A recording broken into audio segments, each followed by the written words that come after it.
It's about a little girl who thinks everybody's a princess, whatever they're like. A Little Princess by Frances Hodgson Burnett. Chapter 1. Sarah.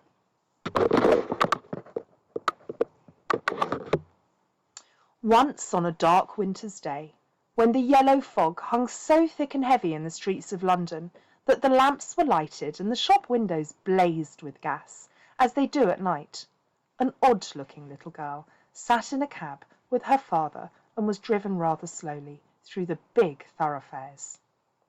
She sat with her feet tucked under her and leaned against her father, who held her in his arm, as she stared out of the window at the passing people with a queer, old-fashioned thoughtfulness in her big eyes. She was such a little girl that one didn't expect to see such a look on her small face. It would have been an old look for a child of 12, and Sarah Crewe was only 7. The fact was, however, that she was always dreaming and thinking odd things, and couldn't remember could not herself remember any time when she had not been thinking things about grown-up people and the world that they belonged to. She felt as if she had lived a long, long time. At this moment she was remembering the voyage that she had just made from Bombay with her father, Captain Crewe. She was thinking of the big ship, of the lascars passing silently to and fro on it, of the children playing about on the hot deck, and of some young officers' wives who used to try and make her talk to them and laugh at the things she said. Principally, she was thinking of what a queer thing it was that at one time she was in India in the blazing sun, and then in the middle of the ocean, and then driving in a strange vehicle through strange streets where the day was as dark as the night. She found this so puzzling that she moved closer to her father. "Papa," she said, in a low, mysterious little voice, which was almost a whisper. "Papa." "What is it, darling?" Captain Crewe answered, holding her closer and looking down into her face. "What is Sarah thinking of?" "Is this the place?" Sarah whispered, cuddling still closer to him. "Is it, Papa?"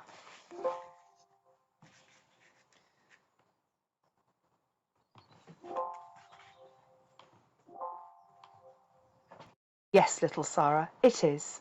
We have reached it at last." And though she was only 7 years old, she knew that he felt sad when he said it. It seemed to her many years since that he had begun to prepare her mind for the place, as she always called it. Her mother had died when she was born, so she had never known or missed her. Her young, handsome, rich, petting father seemed to be the only relation she had in the world. They had always played together and been fond of each other. She only knew he was rich because she had heard people say so when they thought that she wasn't listening. And she had also heard them say that when she grew up, she would be rich too. She didn't know all that being rich meant. She had always lived in a beautiful bungalow and had been used to seeing many servants who made salams to her and called her Missy Sahib and gave her her own way in everything. She had had toys and pets and an ayah who worshipped her, and she had gradually learnt that people who were rich had these things. That, however, was all she knew about it. During her short life, one thing had troubled her, and that thing was the place. She was to be taken to some day. The climate of India was very bad for children, and as soon as it was possible they were sent away from it, generally to England and to school. She had seen other children go away and had heard their fathers and mothers talk about the letters they received from them. She had known that she would be obliged to go also, and though sometimes her father's stories about the voyage and the new country had attracted her, she had been troubled by the thought that he wouldn't stay with her. "Couldn't you go to the place with me, Papa?" she had asked when she was 5 years old. "Couldn't you go to school too? I would help you with your lessons." "But you will not have to stay for a very long time, little Sarah," he had always said.